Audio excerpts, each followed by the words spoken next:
Cancel Borat? Some in Kazakhstan not amused by comedy sequel. While the movie is a satire on American culture, not everyone in Kazakhstan has appreciated the joke. The release of Sacha Baron Cohen's Borat sequel has yet again elicited mixed reactions in Kazakh society. The mockumentary comedy film, directed by Jason Wooliner and entitled Borat's subsequent movie delivery of prodigious bribe to American regime for make benefit once glorious nation of Kazakhstan, was released on Friday on Amazon Prime. The fictional titular character is a Kazakh journalist and television personality Borat Sagdiyev, played by Baron Cohen, and characterized by his exaggerated racist, anti-Semitic and misogynist views, which are portrayed in the film as being typical in Kazakhstan.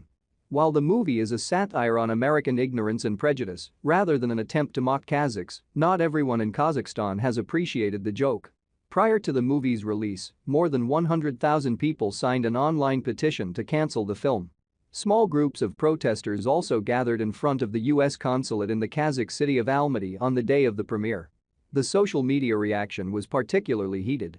The hashtag #CancelBorat appeared on Twitter and Instagram, with thousands of Kazakhs outraged by the alleged racism of the movie and accusing Baron Cohen of insulting the nation. To make things worse, before the premiere the film's marketing team set up fake Instagram and Twitter accounts impersonating the Kazakh government.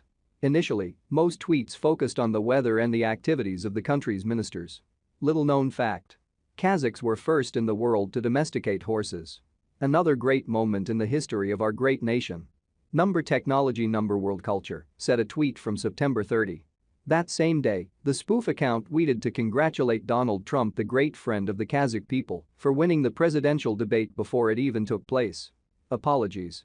We are unable to currently follow debate because of poor Wi-Fi signal, despite government purchase of broadband account. Please inform us of developments. DEBATES 2020, said a subsequent tweet. Great news. We are using Wi-Fi of neighboring a-holes Uzbekistan. Watching debate again. The account tweeted minutes later. While the press office of the Kazakh Prime Minister felt obliged to deny being the author of the account, this time the authorities refrained from making official comments about the movie. Borat: The last thing to worry about. The first Borat movie, titled Borat.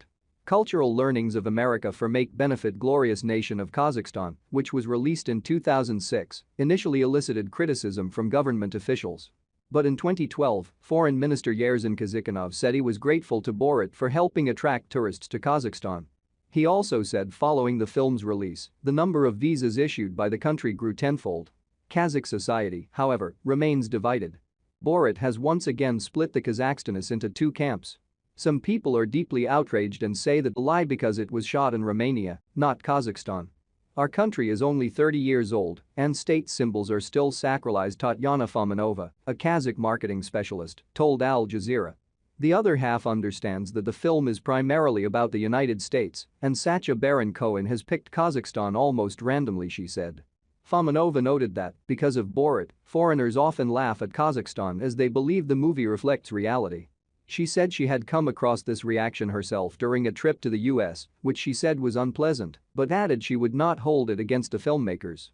The level of absurdity and corruption in our country is so high that Borat is the last thing to worry about, Fominova said. Kazakhstan grabs world media attention only in connection to consecutive political and social scandals. Borat cannot spoil this image even more.